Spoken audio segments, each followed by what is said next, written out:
YouTube, Gumdrop King Reviews here, and today I'll be reviewing Tower of God, Chapter 145. So, what all happened in this chapter? Well, 1. Rachel, you're a fucking bitch. Actually, that's pretty much it. Rachel, you're a bitch. Okay, let's jam.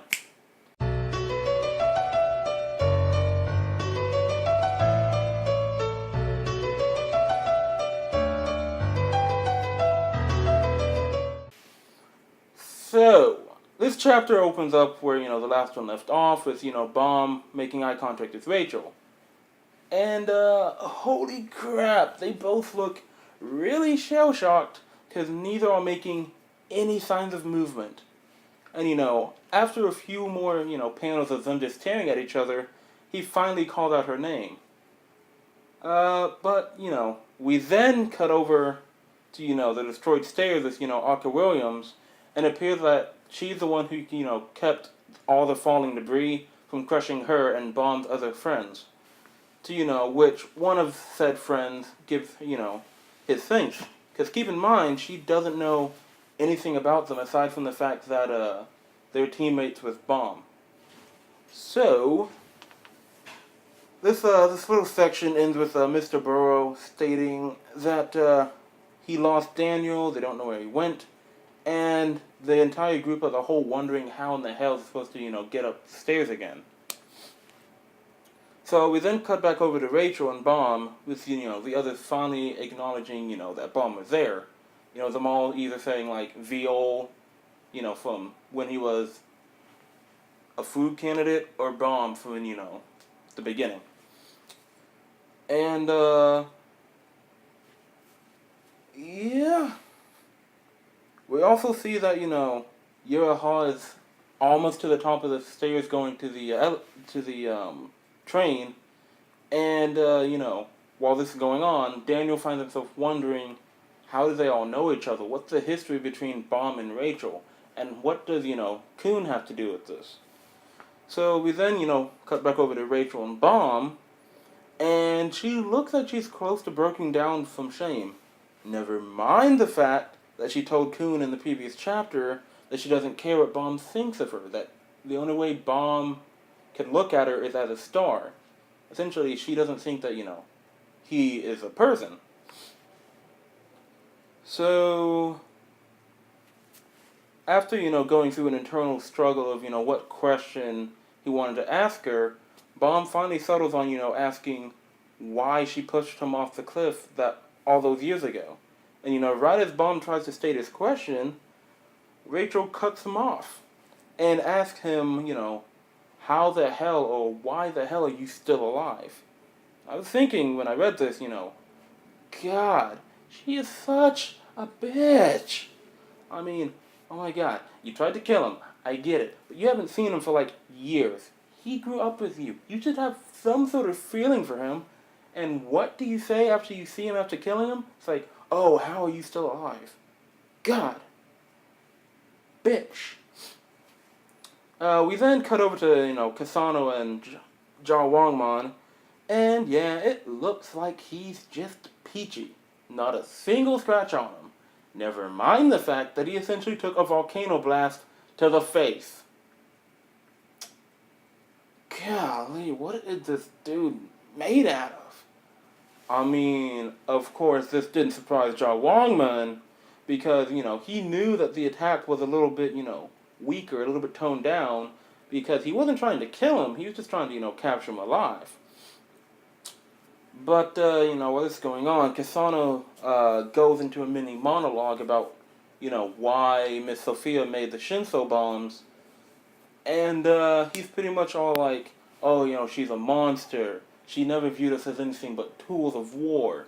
She essentially made us to create her ideals of, a low-down person achieving power and doing great things.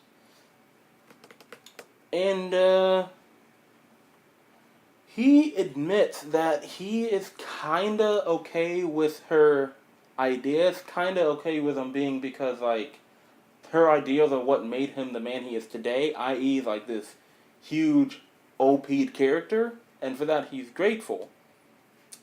However, Ja Wongman then tells him that he doesn't care about no ideals. No, no, no. The only thing he cares about is, waking up Young. And surprising Ja Wongman, Kasano actually replies with, oh, you mean Elmar? Yeah, I've been planning to wake him up for a while now. But the thing is, this power, power of the devil, it's a huge responsibility and a huge burden. And until he's ready to, accept this power, accept this burden, he doesn't deserve to be, be woken up. So on one hand, he does agree that yes, Elmar slash Yang needs to, wake up. On the other hand, he doesn't think he's ready at the moment. Keep in mind, the last time he saw Yang in action, he wasn't, going as full out as he should be. And considering that him and Kasano were made at the same time, with the same strength level, Young's leaving a little bit to be desired with his usage of the power. Meaning that subconsciously he's rejecting it, which is, why he's not able to wake up. So we then, cut back to Balm and Rachel, and it looks like he's struggling to understand why Rachel, asked him why he's still alive. Because no, he still wants to believe that she's a good person, that she has her reasons for doing everything that she did. But as we've seen, that's not really the case.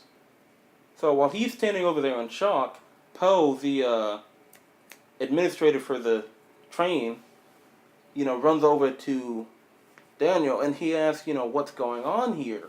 We need to, hurry up and go help Rachel, don't we? But Daniel tells him to, sit down and calm down because they're just about to get to a really important part, about to get to an important part of their history and why they are the way that they are.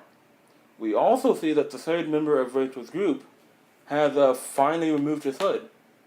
And although we can't see his face yet, you can assume that he has some past history with them because essentially he's growling at them. And you can generally assume that only people who have either been wronged by Balm or Rachel or knew Balm and Rachel would do an action like this. Of course, upon seeing that, the other member in their party is, about to fight, looking really tense, Daniel tells Poe to, go to the navigator, the one who's in charge of the train, and tell him to, move along. Because he can see that the area that they're out is about to be a huge battlefield. That's pretty much where this chapter ends. So, I'm kind of looking forward to the next chapter because essentially we might finally get, Bond's reaction to Rachel's wrongs.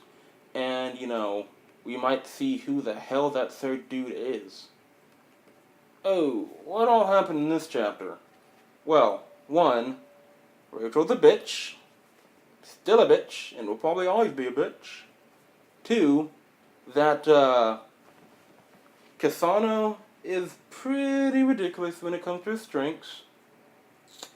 And 3, that, Arthur Williams and co. is pretty much screwed on getting to the train. So, this is Grimjaw King Reviews signing off. Please like, comment, and subscribe. And as always, people, have an awesome day.